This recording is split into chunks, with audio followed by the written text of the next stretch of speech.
Hello and welcome to my channel, and today this is the lecture I am going to deliver on science chemistry. जी हाँ, तो हम बात करेंगे class 10 science के chemistry part की chapter number 1 की. The chapter number 1 is about chemical reactions and equations. इस chapter को हम बेसिक से लेकर के एंड तक बहुत ही अच्छे से ध्यान से देखेंगे.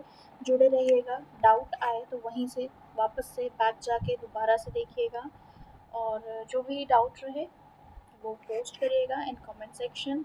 टेलीग्राम चैनल को भी आप ज्वाइन कर सकते हैं, लिंक डिस्क्रिप्शन बॉक्स में आपको मिल जाएगा. Let's begin. Chemical reactions. Chemical reactions क्या होता है? जब दो या दो से ज़्यादा रिएक्टेंट एक दूसरे के साथ में रिएक्ट करते हैं, दो या दो से ज़्यादा रिएक्टेंट्स एक दूसरे के साथ में रिएक्ट करते हैं, तो वो एक प्रोडक्ट डिलीवर करते हैं. किन्हीं भी दो चीज़ों का कॉम्बिनेशन या किन्हीं भी दो चीज़ों का रिएक्शन जो एक तीसरा रिजल्ट हमें प्रोवाइड करके दे रहा है. तो the constituent atoms of the reactant are rearranged in a chemical reaction. Chemical reaction में क्या होता है कि जो नंबर ऑफ एटम्स होते हैं वो रीअरेंज हो जाते हैं. जिन भी मॉलिक्यूल्स के वो होते हैं या जिन भी मैटर के वो होते हैं, जिन भी रिएक्टेंट्स के वो होते हैं, वो एक साथ रीअरेंज हो जाते हैं और उनका पूरा का पूरा फॉर्मेशन एक वेरियस सब्सटेंस को प्रोड्यूस करता है और उसे हम प्रोडक्ट कहते हैं. केमिकल रिएक्शन को कुछ तरीकों से लिखा जा सकता है. पहला तरीका है वर्ड इक्वेशन से. वर्ड इक्वेशन क्या होता है? वर्ड इक्वेशन जैसे हमें कह दे कि नंबर्स को इन वर्ड्स लिखो, तो हम उसको इन वर्ड्स जैसे लिखते हैं, तो वैसे ही केमिकल रिएक्शन को भी इन वर्ड्स लिखना. एक होता है सिंबॉलिक रिप्रेजेंटेशन, और उस सिंबल को हम ना कि सिंबल में यूज़ करके हम सीधे सीधे उनका इन अ वर्ड यूज़ कर रहे हैं. जैसे सोडियम पूरा का पूरा लिख रहे हैं, क्लोरीन पूरा का पूरा लिख रहे हैं, और उससे जो हमें मिल रहा है सोडियम क्लोराइड. तो इसको हम पूरे वर्ड में क्या लिखेंगे कि sodium reacts with the chlorine to form sodium chloride. Sodium reacts with chlorine to form sodium chloride. ये होता है word equation. A word equation is a chemical reaction expressed in words rather than chemical formula. Chemical formula में नहीं करेंगे, बल्कि हम इनको words में रिप्रेजेंट करेंगे. यानी कि जिन भी रिएक्टेंट्स को हम प्लस के साइन से जोड़ते हैं, तो वो उनका नेम तो रिप्रेजेंट कर देता है, लेकिन वो वर्ड इक्वेशन में फॉर्म नहीं होता है. वर्ड इक्वेशन को फॉर्म करने के लिए हमें उसको पूरा इस तरीके से सेंटेंस फॉर्मेशन में शो करना पड़ेगा. हाँ जी, ये चीज़ ध्यान में रखिएगा कि जो रिएक्टेंट्स होते हैं वो सेपरेटेड होते हैं, और उनको जब भी हमें एक प्रोडक्ट के लिए यूज़ में करना है या रिएक्शन शो करना है, तो उनके बीच में एक प्लस वाला साइन उनके बीच में एक ये प्लस वाला साइन वो ज़रूर दिखेगा. ये प्लस वाला साइन हमें प्रोडक्ट साइड में भी दिख सकता है. कैसे? अगर दो या दो से ज़्यादा रिएक्टेंट्स मिलकर के दो या दो से ज़्यादा अलग अलग प्रोडक्ट्स को एज अ रिज़ल्ट हमारे सामने रखें, तब. ज़्यादा जानकारी मिलेगी इसके बारे में, आगे आप वीडियो देखते रहिए, आपको पता चल जाएगा. हम वन बाय वन बेसिक से स्टार्ट कर रहे हैं, तो बेसिक टू बेसिक ही चीज़ों को समझने की कोशिश करिए. मैं ट्राई कर रही हूँ जितने भी आसान शब्दों में हो सकता है मैं आपको ये सब चीज़ें समझा सकूँ. ध्यान दीजिएगा. Symbols of elements and their valencies. जी हाँ, अभी जो हमने केमिकल इक्वेशंस के नेम पढ़े, उन्हीं को सिम्बॉल में रिप्रेजेंट करना. और वैलेंसी क्या होती है? वैलेंसी होती है उस एलिमेंट की कंबाइनिंग कैपेसिटी. जैसे Na है, तो Na की वैलेंसी जो होगी, उसमें नंबर ऑफ इलेक्ट्रॉन्स कितने गेन हो रहे हैं, कितने लूज हो रहे हैं, कितने अदर मॉलिक्यूल्स में जाकर के जुड़ रहे हैं, उन सब चीज़ों के कॉम्बिनेशन से उस चीज़ को पहचाना जाएगा. ठीक है. केमिकल इक्वेशन को लिखते कैसे? केमिकल इक्वेशन को लिखने के लिए भाई सबसे पहली चीज़ तो जो भी हमारे केमिकल्स होंगे या जो भी हमारे रिएक्टेंट्स होंगे, उनका हमारे को सिंबल का मौजूद होना बहुत ज़रूरी है. किस स्टेट ऑफ मैटर में है वो चीज़ हम लिखेंगे. प्लस का साइन, बिल्कुल प्लस का साइन हमें लगाना पड़ेगा. हीट रिलीज हो रही है तो हमें कुछ इस तरह का साइन लगाना पड़ेगा. प्रेसिपिटेट हो रहा है, गैस फॉर्म हो रही है, तो ये प्रेसिपिटेट हो रहा है तो नीचे वाला एरो. ठीक है. तो representation of a chemical reaction in terms of symbol and chemical formula of the reactant and product is known as chemical reaction equation. अगर कोई आपसे पूछे कि केमिकल इक्वेशन क्या होता है, तो ये उसका सीधा सीधा डेफिनेशन है. ठीक है। और इस वे में ये जो यहाँ पर आपको तरीका बताया गया है, इस तरीके से उस केमिकल इक्वेशन की फॉर्मेशन हम कर सकते हैं और इस तरीके से हम उनको और अच्छे से डिफाइन भी कर सकते हैं, उनका स्टेट ऑफ मैटर लिख करके, रिएक्टेंट साइड को रिएक्टेंट्स, प्रोडक्ट साइड को प्रोडक्ट्स। जी हाँ, मैं कह रही थी ना प्रोडक्ट साइड में भी हमें प्लस का साइन देखने को मिल सकता है। देखिए ZnH2SO4, ठीक है, तो ZnSO4 प्लस H2, ये एक अलग और ये एक अलग, दोनों सब्सटेंस अलग अलग बन गए, ठीक है। Balancing of a chemical reaction, किस तरीके से हम एक केमिकल रिएक्शन को या एक केमिकल इक्वेशन को बैलेंस कर सकते हैं। जी, बैलेंस करने के लिए हमें कुछ लॉज, कुछ नियम का ध्यान रखना बहुत ज़रूरी है। आपने जॉन डाल्टन का law of conservation of mass पढ़ा है? जी हाँ, क्लास नाइन्थ में जॉन डाल्टन के पॉस्टुलेट्स हैं कि मैटर कैन नॉट, कि भाई हम उनको क्रिएट नहीं कर सकते, एटम्स को डिस्ट्रॉय नहीं कर सकते, it can not be created, it can not be destroyed, जो है वो सेम रहेंगे, reactant side product side same होना चाहिए। तो बिल्कुल वही सब चीज़ें हैं यहाँ पर, ठीक है। तो law of conservation of mass, भाई सबसे पहली चीज़ तो हम अपने हिसाब से एटम्स को घटा या बढ़ा नहीं सकते हैं। अगर H2 है तो उसको H2 ही रखना पड़ेगा, H4 नहीं हो सकता। और अगर उसमें कोई भी चेंजेस आ रहे हैं, ज़रा भी अगर उसमें चेंजेस आ रहे हैं, इसका मतलब क्या है कि आपका जो इक्वेशन है वो बैलेंस नहीं है, या फिर इक्वेशन बैलेंस नहीं है। और सेकेंड चीज़ क्या कि भाई या तो उसके एटम्स को हमें चेंज करना पड़ेगा, बैलेंस करने की ज़रूरत है, ठीक है। अगर बैलेंस नहीं है तो फिर बैलेंस करने की ज़रूरत है, अदरवाइज वो बैलेंस अपने आप दिखेंगे। तो according to the law of conservation of mass, number of atom can be created or destroyed in a chemical reaction, कर सकते हैं, लेकिन so the number of atom for each element on the reactant side has to balance the number of atom that are present on product side। भाई जो reactant side है और product side है, दोनों को बैलेंस करने के लिए, अगर ऑलरेडी वो बैलेंस्ड है तो उसमें हम उसको क्रिएट और डिस्ट्रॉय नहीं कर सकते। H2 अगर इधर भी है और H2 अगर उधर भी है तो उस केस में हम उसमें कुछ भी चेंजेस लाने की कोशिश नहीं करेंगे। लेकिन अगर इधर H2 है और इधर H अकेला है तो वहाँ पर हमें उसको बैलेंस करने के लिए वहाँ पर एटम का क्रिएशन करना बहुत ज़रूरी है, मास का क्रिएशन करना बहुत ज़रूरी है।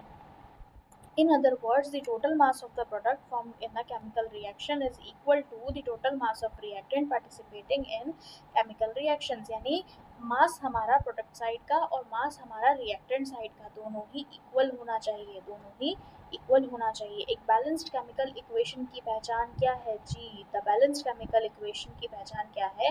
The chemical equation in which the number of atom of each element on the reactant side is equal to the product side is called a balanced chemical equation। उस केमिकल इक्वेशन में reactant side के number of atom और product side के number of atom दोनों ही बराबर हैं। आगे बढ़ते हैं। Steps of balancing chemical equations, chemical equation को बैलेंस करने के कुछ स्टेप्स होते हैं। The changes that occurs during chemical reaction are represented by a chemical equation।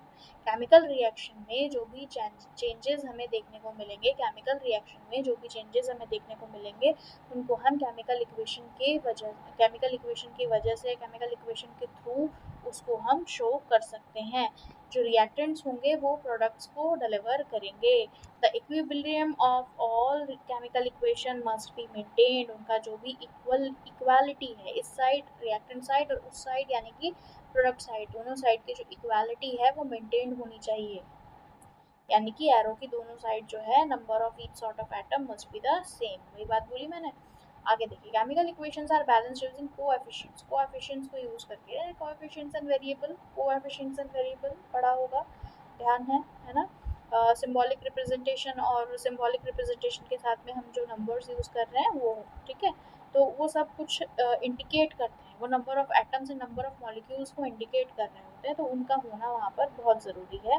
Symbols का होना और नंबर्स का होना जो उनके नंबर ऑफ एटम को डिफाइन कर रहे हैं, 1 नंबर 2 नंबर जो भी वो डिफाइन कर रहे हैं, वो होना बहुत ज़रूरी है। जैसे कि ZnHCl gives ZnCl2 plus H2।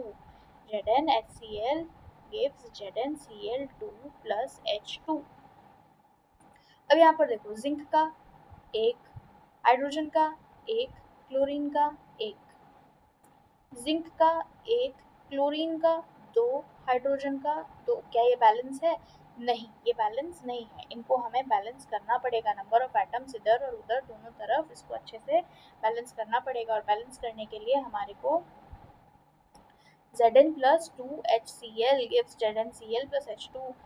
2HCl क्यों बोला? हाइड्रोजन एक, 2 वन ज़ा 2, हाइड्रोजन हो गया 2, क्लोरीन एक, 2 वन ज़ा 2, क्लोरीन हो गया 2, Zn2HCl gives ZnCl2 plus H2. Hit and trial method, hit and trial method कहते हैं इसको. While balancing the equation change the coefficients, यानी जो नंबर है उनके पास में, उनके नंबर ऑफ जो भी कंपाउंड है, जो भी मॉलिक्यूल है उसके पास में जो भी नंबर है, उनको हम हिट एंड ट्रायल मेथड से उसके कोएफिशिएंट को चेंज कर सकते हैं. कोएफिशिएंट को जब हम चेंज करेंगे तो वो एटम्स में अपने आप चेंज कर देंगे और दोनों ही साइड के हमारे केमिकल इक्वेशंस के जो नंबर है वो उससे बदले जा सकते हैं. भाई दो तरह के चेंजेस होते हैं, फिजिकल एंड केमिकल चेंजेस. हम यहाँ पर केमिकल इक्वेशन की बात करें तो यहाँ पर केमिकल चेंजेस पर ज़्यादा फोकस किया जाएगा, लेकिन ध्यान में देने वाली बात है कि केमिकल चेंजेस के अलावा फिजिकल चेंजेस भी होते हैं. केमिकल चेंजेस वो होते हैं जिसमें दो या दो से ज़्यादा सब्सटेंस कुछ नया केमिकल प्रॉपर्टी को प्रोड्यूस करें, कुछ नई केमिकल प्रॉपर्टी को प्रोड्यूस करें. जैसे कि यहाँ पर एक आप देख सकते हैं कि फेरस आयरन है ना, फेरस इज आयरन, ये देखो आयरन नेल जो डाला हुआ है पानी में, एंड CuSO4 का ये जो सोल्यूशन बनाया गया है ये FeSO4 बना रहा है, यानी कि SO4 जो था वो आयरन नेल की वजह से रिएक्ट हो गया एंड ये जो आयरन नेल है ये बन गई Cu यानी कि इसमें वो जो कहते हैं ना रस्ट वाला जो ब्राउन ब्राउन होता है वो इसके ऊपर ओवरलैप कर गया. ठीक है, तो copper deposited on the iron nail, जो भी वो कॉपर था वो आयरन नेल के ऊपर डिपॉजिट हो गया एंड फेरस सल्फेट का वो बन गया तुम्हारे यहाँ पर सल्फाइड ऑक्साइड का सॉल्यूशन, फेरस सल्फेट ऑक्साइड का सॉल्यूशन बन गया. ठीक है, here when copper sulfate reacts with iron, two new substance that is ferrous sulfate and copper are formed.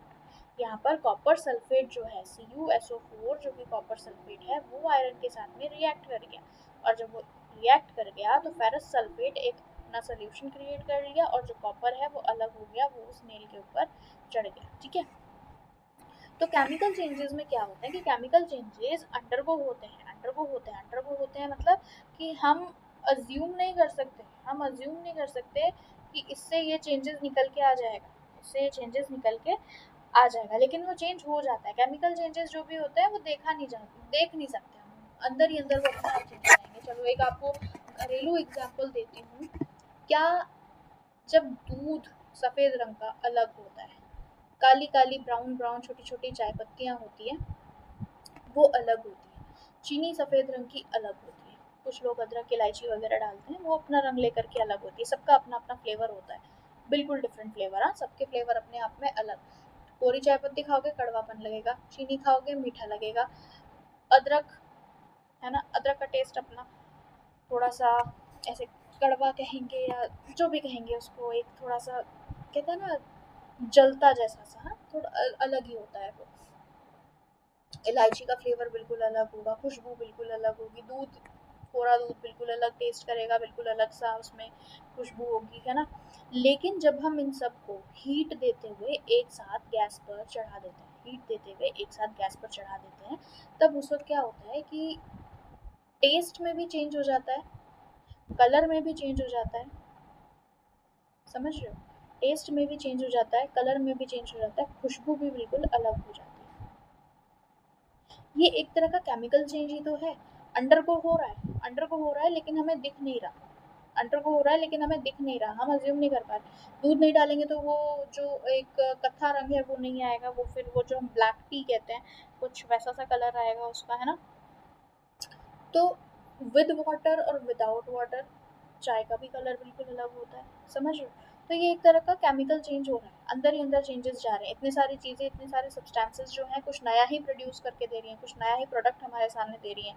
तो वही बात है, केमिकल चेंजेस वन और more new substance with new physical and chemical properties. Physical properties में तो फिर वही जो हम देख रहे हैं उसकी खुशबू और वो ये सारे उसके फिजिकल प्रॉपर्टीज है, लेकिन उसमें चेंजेस जो आएंगे वो किस वजह से आएंगे, कैसे आएंगे, क्या आ रहे हैं वो तो हमें नहीं पता ना, लेकिन चेंजेस आ रहे हैं वो हमें दिख रहा है, एज एन एविडेंस हमें दिख रहा है. ठीक है, तो दैट इज केमिकल चेंज.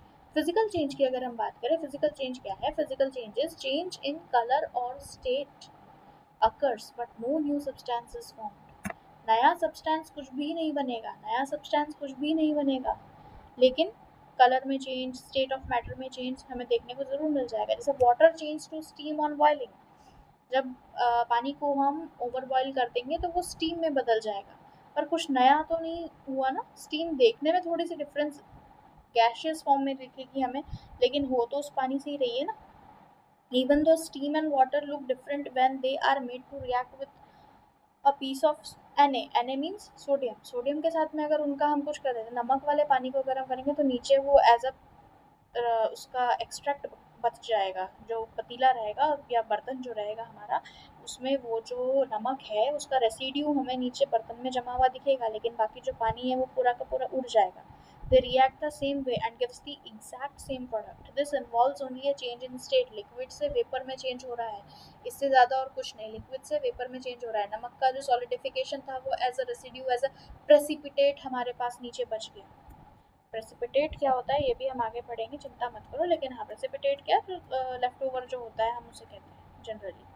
ठीक है, तो फिजिकल चेंजेस में क्या है कि जो चीज़ें हो रही हैं वो हमें दिखेंगी अपनी आंखों के सामने, हम स्टीम को उड़ता हुआ देखेंगे उस पानी में से, हीट दे रहे हैं तो। ठीक है, केमिकल चेंजेस में ये जो फिजिकल चेंजेस हो रहा था, स्टीम बनना, ये सब चीज़ें तो हमें दिख रही थी, लेकिन जो कलर में चेंज आया, फ्लेवर में चेंज आया, सब कुछ एक दूसरे के साथ में मिक्स मैच एंड बैलेंस हो गए, वो चीज़ें हम देख नहीं पाए। ऑब्जर्वेशंस, केमिकल रिएक्शंस जब हो रहे होते हैं तो उस वक्त हमें किन ऑब्जर्वेशंस पे ध्यान देना चाहिए कि हम उस चीज़ को पहचान सकें। जी हाँ, evolution of a gas, gas evolve हो रही है क्या। ठीक है, टेम्परेचर में चेंज होना, गर्म से ठंडा या ठंडे से गर्म, या ल्यूक वार्म हो जाना।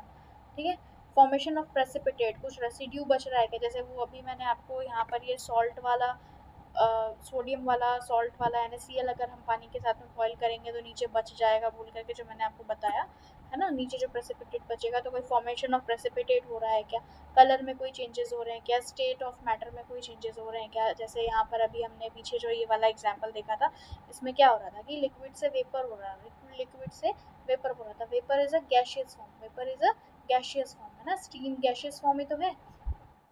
तो यहाँ पर लिक्विड से वेपर की तरफ चेंजेस हो रहा था, कहीं सॉलिड से वेपर तो चेंज नहीं हो रहा है। आइस में अगर हम सीधा सीधा, अच्छा अगर आइस हमारे पास इन सॉलिड स्टेट है, उस पर अगर हम हीट देंगे, गर्माहट देंगे, तो वो लिक्विड में चेंज होगा, और ओवर हीट कर देंगे तो वो लिक्विड से चेंज होता होता वेपराइज भी हो जाएगा, गैस में भी चेंज हो जाएगा। केमिकल रिएक्शन पर आते हैं, अब हम हमारे मेन चीज़ पर आते हैं, that is chemical reaction. Chemical reaction are chemical changes in which reactants transform into products by making और breaking bonds between different atoms. भाई या तो बॉन्ड बनेगा, या फिर बॉन्ड टूटेगा, या फिर एक तरफ बनेगा और एक तरफ टूटेगा, आधा बनेगा आधा टूटेगा, कुछ भी हो सकता है। और इन बॉन्ड्स के ट्रांसफॉर्मेशन जो रिएक्टेंट से प्रोडक्ट की तरफ जाएंगे वही केमिकल रिएक्शन या केमिकल चेंजेस कहलाएंगे। A chemical reaction is a process that causes onset of chemical components to change into another। भाई जो भी हमारे रिएक्टेंट्स हैं उनसे कुछ और बनेगा ना, तो वही तो है पूरा का पूरा अंडरगो चेंजेस। इसको हम डिफाइन कैसे कर सकते हैं, as change in the location of electrons. Electrons अपनी जगह बदलेंगे, बिल्कुल इलेक्ट्रॉन्स अपनी जगह बदलेंगे। एक बात बताओ, सॉलिड है, बहुत ही पास पास उसके मॉलिक्यूल्स होंगे, बहुत ज़्यादा मूविंग नहीं होंगे, लेकिन अगर वो लिक्विड में चेंज होगा तो मॉलिक्यूल्स थोड़े से लूज हो जाएंगे, इधर उधर मूव करने लगेंगे। और अगर वो गैशियस में चेंज हो गया तो तब और ज़्यादा चेंजेस होंगे। भाई या तो बॉन्ड बनेगा या फिर बॉन्ड टूटेगा, या तो बॉन्ड बनेगा या फिर बॉन्ड टूटेगा, या फिर आधा बनेगा और आधा टूटेगा, आधा बनेगा और आधा टूटेगा। तो इन सारे में क्या होगा, अंडरगो क्या होगा कि जो इलेक्ट्रॉन्स की जगह है वो इलेक्ट्रॉन्स की जगह बदलेंगी, वो जो इलेक्ट्रॉन्स हैं उनकी जगह बदलेंगी। ठीक है, एक पर्टिकुलर टेम्परेचर पर, एक पर्टिकुलर केमिकल कॉन्सेंट्रेशन पर जाकर के, at a given temperature and chemical concentration, chemical reaction occurs at a predictable rate. भाई कई बार ऐसे ओवर प्रिडिक्ट भी कर देंगे, ना ना देखना ये तो ऐसा ही होगा, तो नहीं, कई बार वैसा नहीं होता है, कई बार उससे थोड़ा सा कम हो जाता है। कई बार ऐसा सोचते हैं कि हाँ इन दोनों को मिक्स कर देंगे ना तो एकदम पर्पल सा कलर आ जाएगा, लेकिन वो पर्पल सा नहीं आ पाता, वो प्रॉपर पर्पल आने से पहले लेवेंडर पे ही रुक जाता है। ठीक है, तो reaction speeds often increase as the temperature rises because of thermal energy. Thermal energy जैसे जैसे उसमें मिलेगा, कई बार रिएक्शन की स्पीड भी डिपेंड हो जाती है टेम्परेचर के राइज एंड फॉल के ऊपर। ज़्यादा टेम्परेचर राइज कर गया तो रिएक्शन की स्पीड बढ़ जाएगी, टेम्परेचर ज़्यादा राइज नहीं किया तो वो एकदम ग्रेजुअली धीरे धीरे आराम आराम से बदलता जाएगा। To attain the activation energy required to break bonds between atoms, किसी चीज़ को अक्वायर करने के लिए, किसी बॉन्ड की वजह से आने वाले एक्टिवेशन एनर्जी चेंजेस को अक्वायर करने के लिए ये जो थर्मल एनर्जी है इसका बहुत ज़्यादा रोल प्ले होता है। केमिकल रिएक्शंस कितने टाइप्स के मिलेंगे? केमिकल रिएक्शंस हमें ये देखो आपके सामने नीचे मैंने लिस्ट अप कर दिया, ये देखो इतने टाइप्स के मिलेंगे। Combination, decomposition, single displacement, double displacement, redox, endothermic, exothermic, precipitation, neutralisation. चलिए आगे एक एक करके इनके बारे में जानते हैं। कॉम्बिनेशन रिएक्शन, कॉम्बिनेशन रिएक्शन में जो हमारे दो एलिमेंट्स होते हैं उनके रिएक्शन से एक सिंगल एलिमेंट या सिंगल कंपाउंड जो है वो एज अ रिजल्ट मिलता है। दो रिएक्टेंट्स होंगे, दो से ज़्यादा भी रिएक्टेंट्स हो सकते हैं, ठीक है, लेकिन जो प्रोडक्ट हमारे पास में आएगा ना वो प्रोडक्ट एक ही आएगा, प्रोडक्ट जो है वो एक ही आएगा। जैसे H2 एक एलिमेंट है, Cl2 एक एलिमेंट है, और इन दोनों से एक कंपाउंड क्रिएशन हो गया जो कि हमारा प्रोडक्ट है क्या, 2HCl, ठीक है। NH3 एक कंपाउंड है, HCl एक कंपाउंड है। कंपाउंड क्या होता है? दो अलग एलिमेंट से जुड़ करके मिलने वाला, दो एलिमेंट का जोड़ अगर एक रिजल्ट दे रहा है तो वो कंपाउंड होता है। रिएक्शन सिर्फ एलिमेंट एंड एलिमेंट के बीच ही नहीं हो सकता, दो कंपाउंड के बीच भी हो सकता है, ठीक है। कंपाउंड यानी कि दो चीज़ों से मिलकर बना हुआ एक एलिमेंट, दो एलिमेंट से मिलकर बना हुआ एक जो प्रोडक्ट निकल के आएगा उसे हम कंपाउंड कहेंगे। जैसे H2 प्लस Cl2 जो हम देखें यहाँ पर हाइड्रोजन है और क्लोरीन है, हाइड्रोजन है और क्लोरीन है। अब इनका जो हमारे पास में ये दोनों एलिमेंट है, इन दोनों एलिमेंट ने एक रिजल्ट हमारे सामने प्रोड्यूस किया एंड वो है हमारा कंपाउंड 2HCl, ठीक है। अब देखो 2CO carbon and oxygen, carbon and oxygen in दोनों का, ये दो एलिमेंट थे, दोनों ने मिलकर के 2CO यहाँ पर बनाया। O2 अपना एक अलग एलिमेंट है और इन्होंने मिलकर के 2CO2 बना दिया। N nitrogen, H hydrogen, NH3 एक कंपाउंड, HCl एक कंपाउंड, और इन्होंने जब रिएक्ट किया तो एज अ प्रोडक्ट हमारे पास में मिला NH4Cl।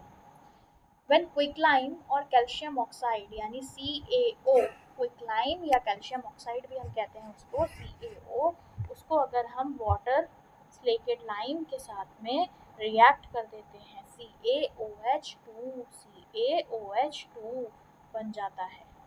जब उसको हम वाटर के साथ में CaO को रिएक्ट कर देते हैं, जब वाटर के साथ में CaO को यानी कि कैल्शियम ऑक्साइड को या क्विकलाइम जिसे हम कहते हैं, उन दोनों का रिएक्शन हमें दिखेगा तो एज अ प्रोडक्ट हमें CaOH2 मिलेगा, CaOH2 मिलेगा। अच्छा, यहाँ पर क्या हो रहा है, इस वाले इक्वेशन में, ये वाला जो इक्वेशन और इसका जो वर्ड इक्वेशन हम अभी पढ़ रहे हैं, इसमें क्या होगा कि हीट रिलीज होगी, बहुत ज़्यादा वाली हीट रिलीज होगी, हीट बहुत ज़्यादा रिलीज होगी, और वो जो ज़्यादा हीट रिलीज हो रही है ना उस वजह से यहाँ पर एक्सोथर्मिक रिएक्शन बना, एक्सोथर्मिक रिएक्शन बना। देखिए कॉम्बिनेशन रिएक्शन के साथ में आपने एक्सोथर्मिक रिएक्शन को भी पढ़ लिया, कॉम्बिनेशन रिएक्शन के साथ में, कॉम्बिनेशन रिएक्शन के साथ में आपने एक्सोथर्मिक रिएक्शन को भी पढ़ लिया। कॉम्बिनेशन रिएक्शन में क्या होता है, दो प्रोडक्ट दो रिएक्टेंट, एलिमेंट भी हो सकते हैं, कंपाउंड भी हो सकते हैं, मिल करके हमें एज अ कंपाउंड कोई भी प्रोडक्ट देंगे, हमें एक प्रोडक्ट हमें देंगे, है ना, तो वो हो जाएगा कॉम्बिनेशन रिएक्शन। दो एलिमेंट या दो कंपाउंड मिल करके एक सिंगल प्रोडक्ट का फॉर्मेशन करेंगे, वो क्या होगा, हमारा कॉम्बिनेशन रिएक्शन होगा, ठीक है। और अगर उस रिएक्शन में क्या, किसी भी रिएक्शन अगर लार्ज अमाउंट में हीट रिलीज हो जाती है, लार्ज अमाउंट में हीट रिलीज हो जाती है तो वो होगा exothermic type of reaction, exothermic type of reaction. Thermic heat, thermic thermal से बना है, थर्मल मतलब हीट गर्मी, और एक्सो मतलब बाहर, यानी कि हीट रिलीज हो जाना, बाहर की तरफ रिलीज हो जाना, और उससे क्या बन गया, एक्सोथर्मिक रिएक्शन। आगे बढ़ते हैं। डिकम्पोजिशन रिएक्शन की तरफ। डिकम्पोजिशन रिएक्शन में क्या होगा? डिकम्पोजिशन रिएक्शन में हमारे पास में सिंगल रिएक्टेंट होगा। ये कॉम्बिनेशन का बिल्कुल अपोजिट है, ठीक है, कॉम्बिनेशन का बिल्कुल अपोजिट है। कॉम्बिनेशन में 2 से 1 बनता है, यहाँ पर 1 से 2 बनेगा। वहाँ पर बॉन्ड जो है वो जुड़ रहे हैं, बॉन्ड जो है वो जुड़ रहे हैं, यहाँ पर बॉन्ड जो है वो ब्रेक हो जाएंगे, बॉन्ड जो है वो ब्रेक हो जाएंगे, यानी कि सिंगल रिएक्टेंट डिकम्पोज होगा। हीट लगे, लाइट लगे, कुछ भी लगे, इलेक्ट्रिसिटी लगे, कुछ भी लगे, ठीक है, उस भी रीजन के कारण यहाँ पर क्या होगा, रिएक्शन हमारा जो रिएक्टेंट है वो डिकम्पोज होगा। और जब वो डिकम्पोज हो जाएगा ना, तो हमारे पास 2 या 2 से ज़्यादा प्रोडक्ट्स देखने को मिलेंगे। टाइप ऑफ डिकम्पोजिशन रिएक्शन में अगर हम जाते हैं तो decomposition reaction which require heat या थर्मोलाइटिक डिकम्पोजिशन और थर्मोलाइसिस। तो यहाँ पर मर्क्यूरी ऑक्साइड है, मर्क्यूरी ऑक्साइड है, एक मर्क्यूरी को ले लिया, एक ऑक्सीजन को ले लिया, बना मर्क्यूरी ऑक्साइड। हाँ, तो भाई यहाँ पर इसको अगर हमने हीट दिया तो ये ब्रेक डाउन हो जाएगा, ब्रेक डाउन होकर के मर्क्यूरी नीचे बैठ जाएगा और ऑक्सीजन चलो हवा में उड़ गया। ये देखो छोटा छोटा सा गैस इवॉल्व होता हुआ दिख रहा है, यहाँ पे दिख रहा है वाइट वाइट सा, ठीक है। Thermal decomposition of HgO, HgO is mercury oxide. Mercury का सिंबॉलिक रिप्रेजेंटेशन है Hg, याद कर लेना, काम आएगा। दूसरा थर्मल डिकम्पोजिशन, थर्मल डिकम्पोजिशन यानी सनलाइट। वहाँ पर अभी ये जो हमने देखा, ये हीट दिया हमने, है ना, गर्माहट दी, अपने पास गैस जला लिया, लाइटर जला लिया, ठीक है, तो ये उसके वजह से हुआ। यहाँ पर नेचुरल हीट मिलेगी। नेचुरल हीट मतलब सूरज भगवान जी बैठे हैं ना, ओके, बिल्कुल वो आएंगे अपनी रोशनी देने के लिए। तो यहाँ पर क्या होगा, देखो पानी है, पानी है, इधर से मिला, H2O को हीट मिली, H2O को जब हीट मिली तो H2O तो रह गया नीचे और O2 चला गया ऊपर। H2O2 में से H2O2 जो था उसमें पानी तो रह गया इधर और O2 चला गया ऊपर, ऑक्सीजन चला गया ऊपर, भाप बन गया, वेपराइज हो गया। इसे कहते हैं फोटोलाइटिक डिकम्पोजिशन। फोटोलाइटिक डिकम्पोजिशन, इसको क्या कहेंगे, फोटोलाइटिक डिकम्पोजिशन या फोटोलाइसिस। फोटोलाइसिस, इसमें हमें सनलाइट की जरूरत होती है, इसमें हमें सनलाइट की जरूरत होती है। तीसरा इलेक्ट्रोलाइटिक डिकम्पोजिशन। इलेक्ट्रोलाइटिक डिकम्पोजिशन या इलेक्ट्रोलाइसिस कहते हैं हम जिसको, ठीक है। उसमें क्या होगा, उसमें हमें इलेक्ट्रोलाइट्स की जरूरत पड़ेगी, वाटर में इलेक्ट्रोलाइट्स की जरूरत पड़ेगी। अगला देखते हैं displacement reaction. Displacement reaction, displacement reaction को समझने के लिए एक पहले इसका ना टर्म समझो। इसका टर्म समझाती हूँ मैं आपको। इसमें क्या होगा, आप अपनी जगह पर बैठे हो, आपका फ्रेंड अपनी जगह पर बैठा है, आप दोनों ने अपनी जगह बदल ली, कुछ कुछ रीजंस हुए, है ना, आप अपनी अपनी जगह पर बैठे थे लेकिन ऐसे कुछ रीजंस हुए, मान लो टीचर को समझ में नहीं आया, आप दोनों साथ बैठे हो अपनी अपनी जगह पर और टीचर ने बोला चलो आपकी जगह बदल देते हैं, किसी दूसरे सीटमेट से आप लोगों की जगह को बदल दिया गया। दो लोग एक साथ बैठे हैं एक बेंच पे, दो लोग एक साथ बैठे हैं एक बेंच पे, ठीक, एक की जगह को एक के साथ में रिप्लेस कर दिया गया। अ मोर रिएक्टिव एलिमेंट, जिसमें ज्यादा पावर होगा, अ मोर रिएक्टिव एलिमेंट जिसमें ज्यादा पावर होगा, वो डिस्प्लेस कर जाएगा with a less reactive element, जिसके एलिमेंट में पावर कम है, उसके साथ में उसको डिस्प्लेस कर दिया जाएगा। और जब उसको डिस्प्लेस कर देंगे तो एक नया ही कंपाउंड या नया ही सोल्यूशन निकल करके आएगा, नया ही कंपाउंड या नया ही सोल्यूशन निकल के आएगा। सोनू मोनू चिंटू, सोनू मोनू चिंटू तीनों दोस्त हैं, तीनों बैठे हैं। सोनू और मोनू में से सोनू ज़्यादा पावरफुल है, उसको मोनू की कोई बात अच्छी नहीं लगी तो उसने मोनू के साथ से अपनी जगह बदल ली और जाके बैठ गया चिंटू के पास, जाके बैठ गया चिंटू के पास, ठीक है, ऐसा समझो। Zinc CuSO4, correct, copper copper sulphate oxide, है ना, ZnCuSO4, ZnSO4 बन गया एक तरफ और ये अकेला रह गया। सोनू मोनू चिंटू में से मोनू अकेला रह गया था ना, सोनू और चिंटू एक साथ चले गए थे, हाँ तो ये वही है,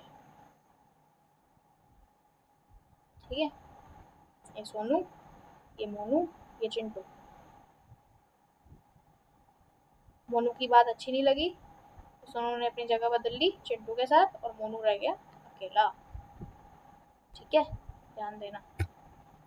डबल डिस्प्लेसमेंट भाई, यहाँ पर क्या हो रहा था, यहाँ पर एक ही जगह बदल, तो तीन लोगों के बीच की बात थी, तीन लोगों के बीच की बात थी। अब तीन लोगों के बीच की बात में एक के साथ में वैर हुआ, दो एक साथ हो गए, है ना। यहाँ पर सिर्फ सोनू मोनू चिंटू थे, यहाँ पर सोनू मोनू चिंटू मिंटू दोनों आ जाएंगे, सोनू मोनू चिंटू मिंटू दोनों आ जाएंगे, चारों आ जाएंगे, सॉरी, है ना। चारों आ जाएंगे। अब चारों में से दो एक साथ अपनी जगह बदल लेंगे, दो एक साथ अपनी जगह बदल लेंगे, ठीक है। ऐसा समझो, ये सोनू है, सोनू है, चिंटू है, मोनू है और मिंटू है, ठीक है। सोनू और चिंटू, मोनू और मिंटू, ठीक है।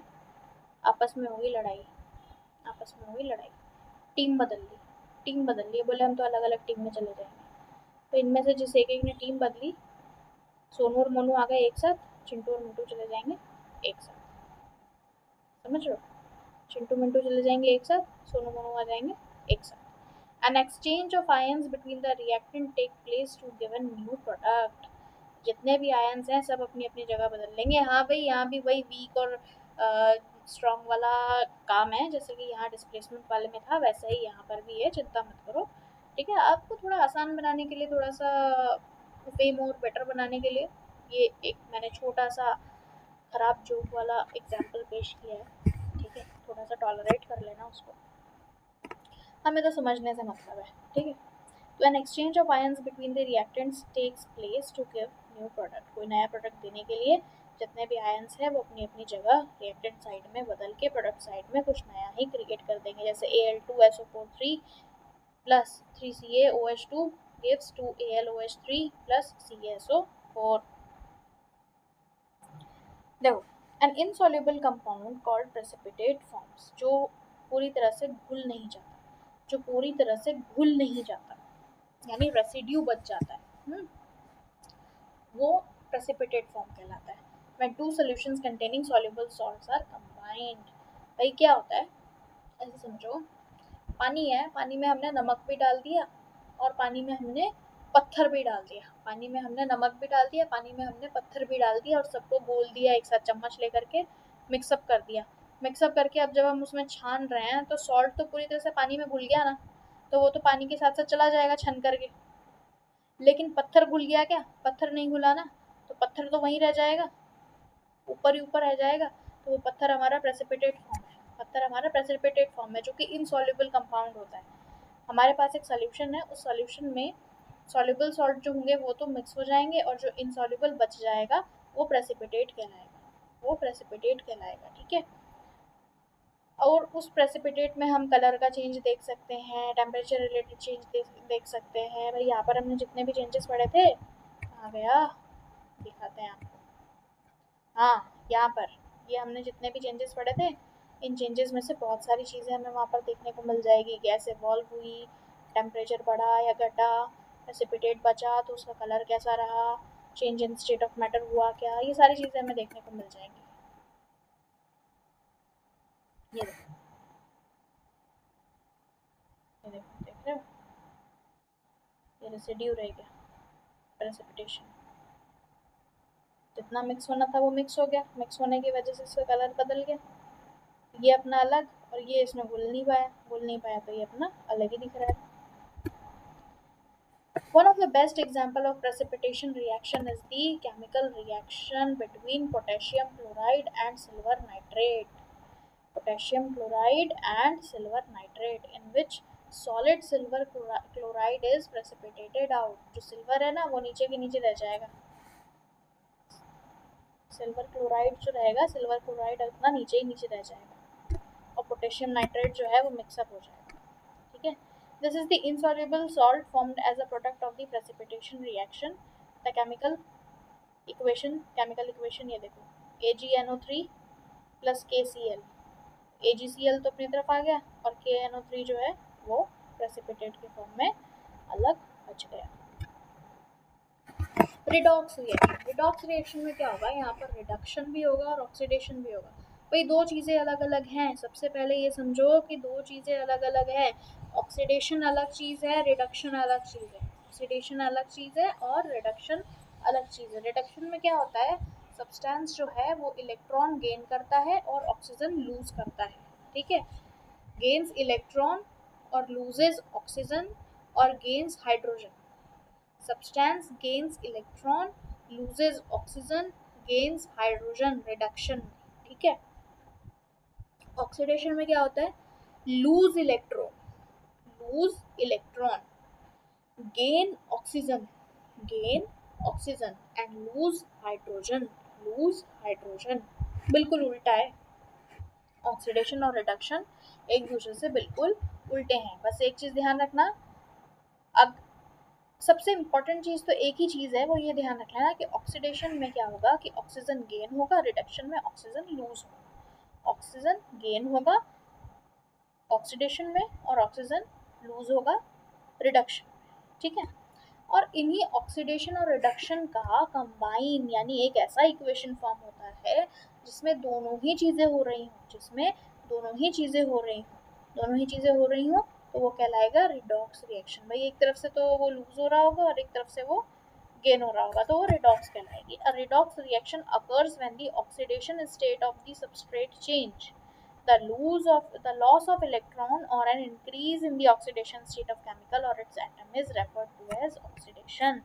The gain of electron or a decrease in oxidation state of chemical or its atom is referred to as reduction। यानी कि अपने आप जो है वो सब्सटेंस जो है वो सेल्फ ऑक्सीडाइज हो जाएंगे एंड सेल्फ रिड्यूस्ड हो जाएंगे। और एक ही इक्वेशन में जब दोनों ही चीज़ें देखने को मिले तो वो रिडॉक्स कहलाएगी, अदरवाइज ऑक्सीडेशन रिडक्शन दोनों अलग अलग चीज़ें हैं। देखो FeCuSO4 ये अपना ब्लू कलर का है।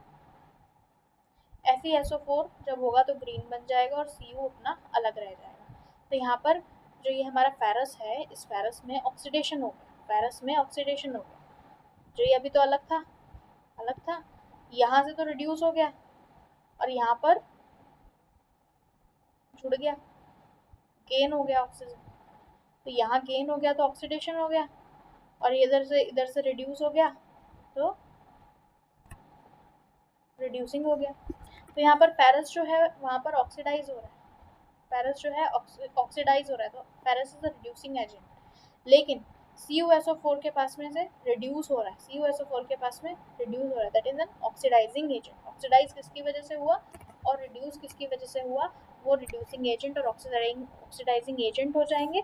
लेकिन जहाँ हुआ वहाँ पर ऑक्सीडेशन होगा और जहाँ नहीं हुआ वहाँ पर रिडक्शन होगा। ZnO प्लस सी, जिंक ऑक्साइड प्लस कार्बन। तो भाई जिंक अलग रह जाएगा और कार्बन ऑक्साइड अलग हो गया, ठीक है। तो ZnO में से जिंक को हटा दिया गया, जिंक रिड्यूस हो गया, ऑक्सीजन यहाँ से हट करके कहीं और चला गया। तो जहाँ से रिड्यूस हुआ वो रिडक्शन एजेंट, ठीक है, रिडक्शन हो गया वहाँ से। और जहाँ पर जुड़ा वहाँ पर ऑक्सीडेशन हो गया। लेकिन हटा तो यहाँ से था ना, तो ये हो गया हमारा ऑक्सीडाइजिंग एजेंट। और जहाँ जा करके जुड़ा, इसके पास कमी थी, इसने आकर के वो कमी पूरी करी। तो पहले से तो इसमें कमी थी ना, तो दैट वुड बी द हमारा रिड्यूसिंग एजेंट। इसकी वजह से यहाँ से रिड्यूस हुआ है, तो वो रिड्यूसिंग एजेंट हो जाएगा। चलिए जी, एक्सोथर्मिक रिएक्शन को एक बार और पढ़ेंगे, है ना। एक्सोथर्मिक रिएक्शन, हीट इवॉल्व हो जाती है, रिएक्शन के टाइम पर हीट जो है वो इवॉल्व हो जाती है। Combination reactions are exothermic, most of the combination reaction जो होंगे वो एक्सोथर्मिक होंगे। और आप यहाँ पर देख लीजिए Al plus Fe2 plus O3 gives Al2O3 plus Fe plus heat भी वहाँ पर इवॉल्व हो जाएगी।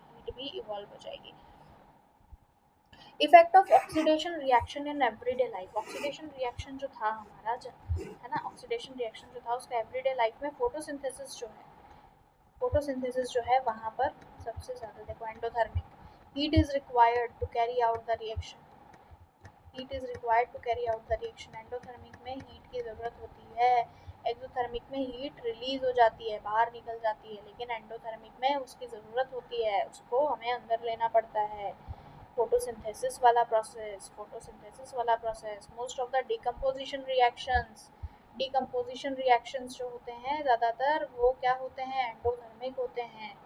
ज़्यादातर कॉम्बिनेशन रिएक्शंस एक्सोथर्मिक होते हैं और ज़्यादातर डिकम्पोजिशन रिएक्शंस जो होते हैं वो एंडोथर्मिक होते हैं। एक्सोथर्मिक में ज़्यादातर हमें कॉम्बिनेशन रिएक्शंस के इक्वेशन देखने को मिलेंगे और एंडोथर्मिक में ज़्यादातर हमें डिकम्पोजिशन रिएक्शन के इक्वेशंस देखने को मिलेंगे। कोरोजन रस्टिंग इन दोनों को एक ही स्लाइड पे डालने के पीछे का कारण क्या है? देखो, कोई भी मेटल है, कोई भी मटेरियल है, वो खराब होना शुरू हो जाएगा। खराब कैसे होगा? वो खराब ऐसे होगा भैया कि उसको हमने छत पे छोड़ दिया। मान लो लोहा है, लोहे का सरिया है, उसको हमने छत पे छोड़ दिया, उसको धूप भी मिल गई। जब बादल हुए और गर्माहट भी रही तो उसको ह्यूमिड एटमॉस्फेयर भी मिल गया, है ना, ह्यूमिड एनवायरनमेंट भी मिल गया। बारिश हो गई तो उसको पानी भी मिल गया।